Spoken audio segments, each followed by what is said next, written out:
Okay, I kind of forgot how to film a video, and also you are the most precariously balanced you have ever been, so we're just gonna hope that everything goes well. Hi everyone, my name's Chloe. Welcome back to my channel. For both you and me, thank you for being here today.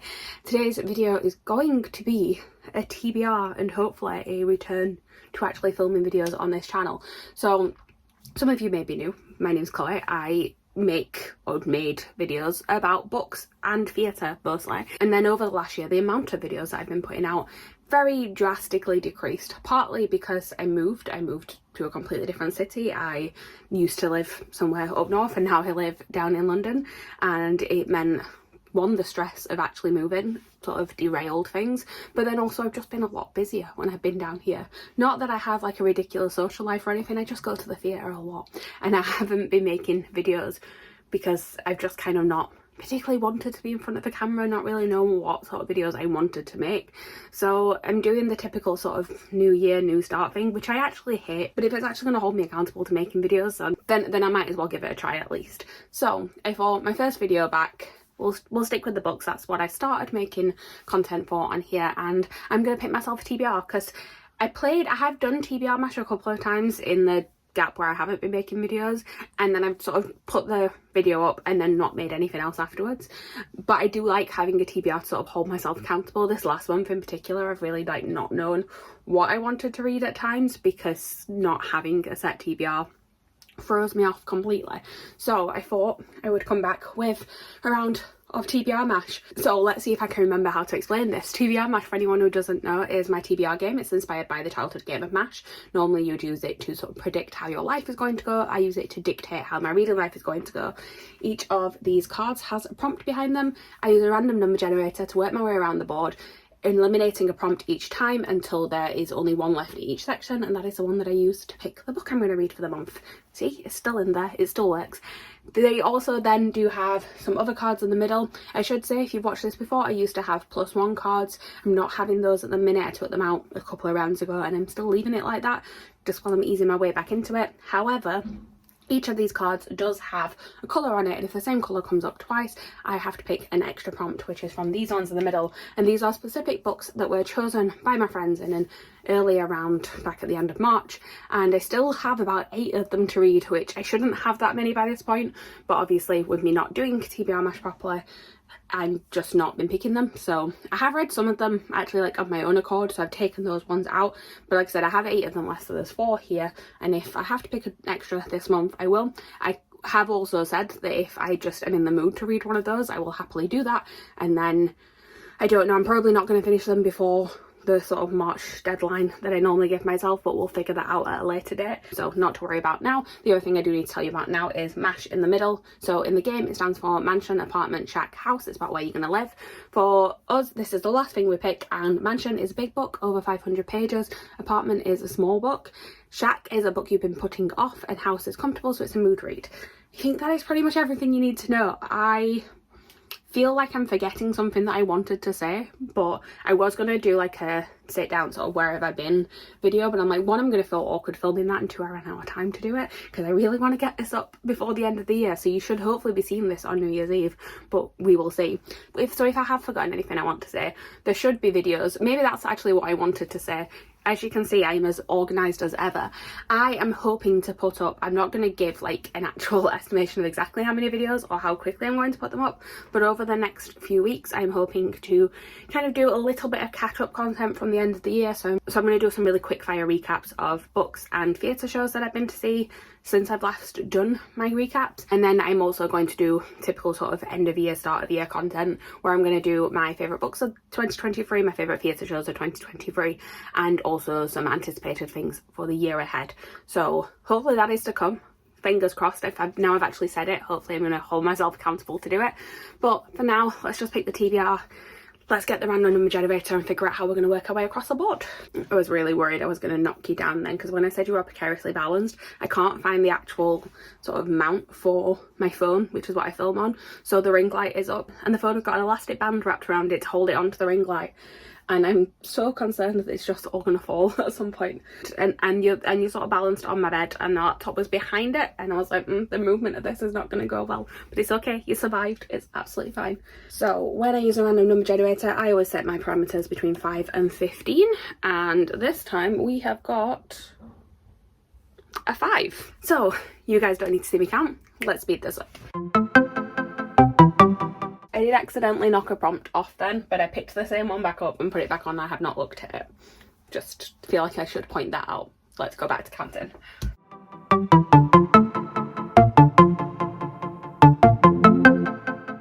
I love the fact that this has now left 2 prompts on each side, so every time I count now, like there's no point in putting music over it because I'm just going to be picking, like every single count is going to be count 5 once and then we're going to get a new prompt. But anyway, the first prompt that we have for this round is a retelling. I don't know if I had anything particularly planned out for this one because I tried to like have an idea of what I want on my TBR and I can't think of anything I have planned for this, so we're just going to go and peruse. I'll be back. Okay, knowing something that I have, like a challenge I've set for myself literally yesterday, I feel like I should really go easy on myself with this TBR, but this is not necessarily an easy start. I mean, it might be, I don't know how accessible the writing style is, but a retelling that I have been wanting to read, and every time I see it in a shop or see it on my bookshelf or on the bookshelves of either of the other 2 people I live with, because we all own this book and I don't think any of us have read it, I go, I really should read that, I really want to read it, and then I just don't pick it up. So hopefully putting it on a TBR will mean that I actually do, and that book is Ariadne by Jennifer Saint. So this is a retelling of the Greek myth with Ariadne and the Minotaur and Theseus and Dionysus will be in it at some point, and all of the things that goes alongside that. I do know what the myth is, but I'm not going to give you like a rundown of it now. I've not read any other Jennifer Saint books. I know she also has Electra is advertised on the back of here, and I think there is a new one that came out this year as well. But I have read other Greek myth retellings and liked those, and I've heard good things about this one, so fingers crossed I enjoy it. We will see. I'm a bit like worried about this being the start of my TBR, but we'll see how it goes. Okay, I'm gonna like try and count really slowly now so I can still put some music over it, because this is like really taking sort of the suspense out of the game. I mean, it's not, I still don't know what the prompts are, but anyway, let's find out our second prompt. You see how slowly that was. So the second prompt that we have is most recent purchase. Now there are 2 ways I could use this, because the most recent purchase that I physically have in the house is actually one that I really want to read this month. But also my most recent purchase is one that hasn't arrived yet, which is also one that I really want to read this month. So to be honest, putting either of them on the TBR is going to work. So let's just grab the one that is already in the house, because why not? So the book that I am going to be reading for this prompt is Charming Young Man by Elliot Schrefer. So I'm going to read you the synopsis of this one because I don't think I'll be able to give it a good lowdown myself, but here we go. They say Leon de la Fosse will be France's next great pianist, but despite him being the youngest student ever accepted into the prestigious Paris Conservatoire, there is no way an impoverished musician can make his way in 1890s Paris without an outside patron. A musician in 1800s Paris is very much my thing, if you know what musical I've been obsessed with this year. But anyway, young gossip columnist Marcel Proust takes Leon under his wing, and the boys game their way through an extravagant new world. When the larger-than-life Count Robert de, I'm not going to try and pronounce his last name because I will mess it up, but anyway, Count Robert offers his patronage, Leon's dreams are made real. But the closer he gets to becoming France's next great thing, the further he strays from his old country life with his family and his best friend Felix, a boy he might love. With each choice Leon makes, he must navigate a fine line between 2 worlds or risk losing them both. It just feels very much like something I would enjoy, and I've been looking at it in shops. I saw the cover and I was like, I'm intrigued by this. And then I went into Waterstones just before Christmas and I had some vouchers and points and things to use, and I'm like, I'm going to buy it while I'm here, because I was possibly going to read it as my last read of this year, and then that hasn't happened. So I'm thinking it may be my first read of 2024. So good to get this on the TBR because I'm very, very much intrigued by it. It's also quite short, so it should be a fairly easy read, but we will see how this one goes. And now we pick our third prompt. So far we don't have to pick an extra one because they are different colours. I like to keep track of that throughout. We have a yellow and a green so far. Whenever I say that though, inevitably the same colour comes up next. So let's see where we end up for prompt number 3. Again, trying to count super slowly. and the next one. And of course it is a green, but also it is a reread, so I do appreciate that I'm getting something slightly easier out of it. And again, I have like multiple options because I am in a read along, and we will be reading something that I have already read for our next series, but basically I'm doing Christopher Long, and we are just finishing up Obsidio. That is what I'm reading now, the last book in the Illuminae files. The next book we're going to be reading, we've not, like, I don't know if we've officially announced this yet, but we will be soon. The next book we're going to be reading is Empire of the Vampire, but we are going to have slightly longer for the live show of that, partly so it times just before the release of Empire of the Damned, and so that then people can immediately pick up Empire of the Damned if they want to, and also just because it is a chunkier book. So I am probably going to leave that until February. So what do I pick as my reread now? That is the question. Let's have a look and see if there's anything that's just jumping out at me. You know, when I went to my shelves, I kept looking at A Little Life and thinking, do I just reread it? Because since I finished reading it, I've had the urge to reread it, which just feels insane. But I'm not going to put that on this TBR because that would be insane. But I've still not necessarily gone easy on myself, because I've picked a book that, one of the reasons I very much enjoy it, because it is one of my favourite books of all time, is because of the way that it talks about mental health and how particularly panic attacks are explained in here, and how sort of they have felt like the most realistic to anything I've ever experienced in book format. And like, at times I always say I had to be in the right mood to read this, because at times I can just really appreciate it, and other times it can almost like induce a panic attack in me. So we're gonna hope we're in the first of those two descriptions, but we will see. I'm going to be reading Turtles All the Way Down by John Green. So as I said, this is actually one of my favourite books. I've talked about it many times on here, but obviously I've not been speaking about books for a while, so let's give you a brief synopsis. It's about a character called Asa, and there's sort of like two ways to describe this book. There's a way that it's described in the description, which is that there is a mystery of a fugitive billionaire who has gone missing, and her and her friend decide to try and investigate and try and find him, and then on the way they meet up with the billionaire's son, and it's just a whole thing about that. That is not particularly like the synopsis I would give of this book. What I would give of the book is that Asa is very much struggling with her mental health. She has OCD, and it is about that. Basically it's about her just dealing with that. There's not the rest of the storyline is there, but that's not what's important. It's about her and sort of the struggle that she has with this condition and the impact that it has on her day-to-day life. And like I said, it can be very, very stress inducing to read, but also at times I really, really enjoy reading this book, and I've been feeling the urge to reread it recently. So if it's telling me I need to do a reread, I might as well do one that I've been wanting to read. I sound really like daunted by this book. I'm not. Again, it's a really short read and I've read it multiple times, so I know it's going to be fine, but still I'm just like, oh, what am I doing to myself? At least it's not A Little Life. Okay, I do need to pick the extra one from the middle, but I'm going to wait till the end to do that. We're going to pick the last regular prompt first, so let's see how we go with this one. So prompt number 4, our last regular prompt, is going to be a subscription box book. Okay. Again, like, I don't know if I have a plan for this. Oh no, actually, no, I do.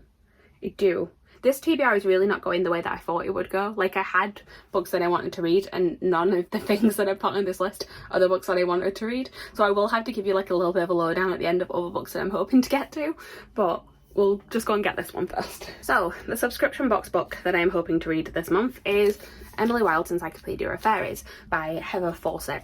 I don't know too much about this one, and I don't necessarily want to read a synopsis of it. I've heard very good things about it. It's one of those that has blown up on like TikTok and things like that. I've definitely seen it talked about a lot. I know that Meg liked this book, and basically this is the Fairy Loot, I think it's a really adult edition, and the sequel is already out in regular bookshops, I think, but Fairy Loot, as always, are a little bit behind on putting their sequels for sale. So their sale is going to be in February, and I would like to know if I would like to get the Fairy Loot edition eventually. So I'm going to try and read this one in January, and then see if I'm going to be battling through the sale in February to get Map of the Otherworlds, I think it is, Emily Wilde's Map of the Otherworlds, which I actually also have an ARC for. I've realised I have an e-ARC for that. So I'm doing really well at reading the e-ARCs before they come out, but maybe I'll read this one and I'll read the sequel. We will see, but I will definitely be reading this one, hopefully. definitely, hopefully.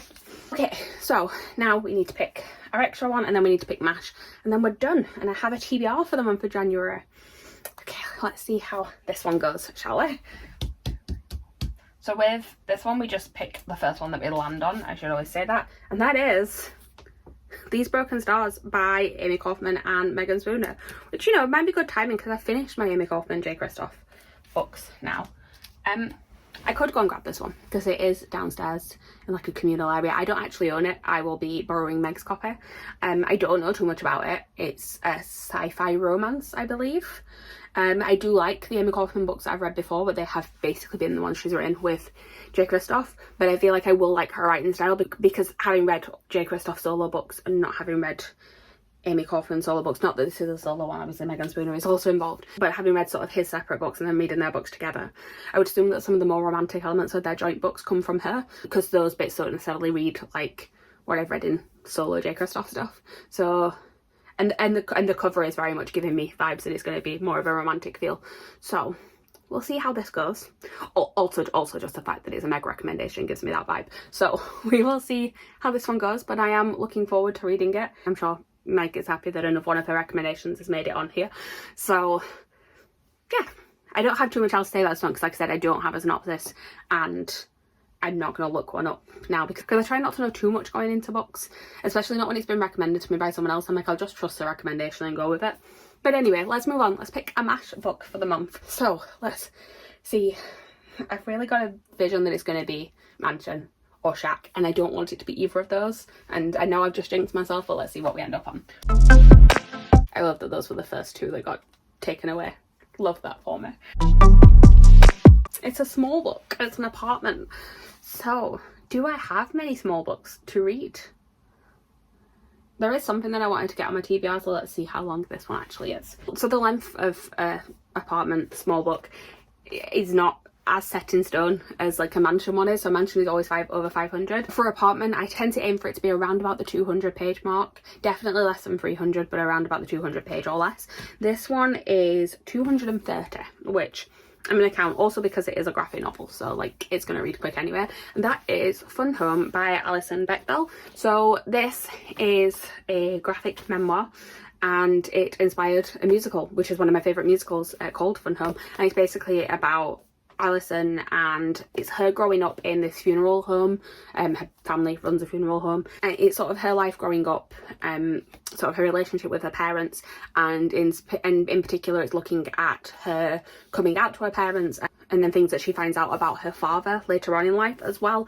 And I really love the musical. I saw it, I think it's 2019 when it was at the Young Vic, and I have been wanting to read this book since then. I did not actually own it, and I got it as a Christmas gift this year, so I wanted to pick it up sooner rather than later. I didn't want it to just sort of sit on my shelves, so this can be my apartment read for the month. So these are the books that are actually on my TBR, which, you know, doesn't look too bad. We've got a graphic novel, we've got a reread, we've got books I'm very much excited for, and then two that like are ones that I really should have read before now and just haven't. And like, yeah, it doesn't look too bad. But let me explain to you the other things that I want to read this month. So we'll start off with what is probably the most daunting thing for me. I got quite a few classics gifted to me as Christmas gifts. I have started collecting these particular editions of classics. My sister bought me some a few years ago. They are called the Harper Muse Painter Classics. They're really pretty editions. I can't show you one right now because they're all downstairs. But I started collecting these, and I now have a collection of 6 of them, I think. And I've read most of them that I own, but I got one in particular, and it was a copy of Jane Eyre, and I have not read that, and it's a beautiful edition, and I'm like, I feel bad of how many classics I've got on my shelves and haven't read. And I want to set myself a goal for reading more classics this year, and I am going to try and read one a month, but to make it slightly easier for myself, I'm going to read one a month, and I'm going to alternate it between reading just any random classic that I want to read and reading a Jane Austen book. And the reason that's slightly easier on myself is that I've read multiple Jane Austen books already. I know what her writing style is like, I know that I like them, and it'll just be a way of, I'll sort of reread the ones that I already enjoy and I will read the ones that I haven't read. So the way I'm going to do it is read Jane Austen in January and then something else in February and then March Jane Austen, and you see how it works. But the way I'm going to do the Jane Austen ones in particular is I'm going to read them publication order. So the first one that we have, I think I've read it, but I also don't know if I definitely have. I know I've definitely read Pride and Prejudice and Persuasion. And I'm pretty sure I've read Sense and Sensibility, which is the first published book. But I also don't know if I've just like seen many film adaptations of it, so I know the story of it, because this particular edition that I own does not look like it's been read at all. But I will be reading Sense and Sensibility. I'm not going to give you a synopsis of this one now, but that is something that will definitely be on my TBR. So you can see why I'm already a little bit more intimidated. Another thing I want to read that I don't physically have with me, when I was saying about the most recent purchase, my most recent order has actually been Ruthless Vows, which is the sequel to Divine Rivals. I read Divine Rivals in November, was obsessed with it like many other people have been, and Ruthless Vows should be on its way to me in the next few days, so I will be picking that one up pretty much immediately. I did also have plans for a couple of years. I sort of read a whole series at the start of the year, and they ended up being like some of my favourite series, so I thought about doing that, but I think I've decided not to do that now. But who knows, I may end up doing that. My series that I was thinking of picking up was a Brandon Sanderson one, but like that feels too daunting right now. And was there anything else that I specifically wanted to read this month? I don't think so, but also I could be completely wrong. But that is what my TBR is looking like. It's what I've picked, plus Sense and Sensibility and Ruthless Vows, which is still very much doable, but it's also like definitely not the easiest TBR I've ever given to myself. But anyhow, let's see how it goes. I'm definitely rambling now, so I'm just gonna end this video.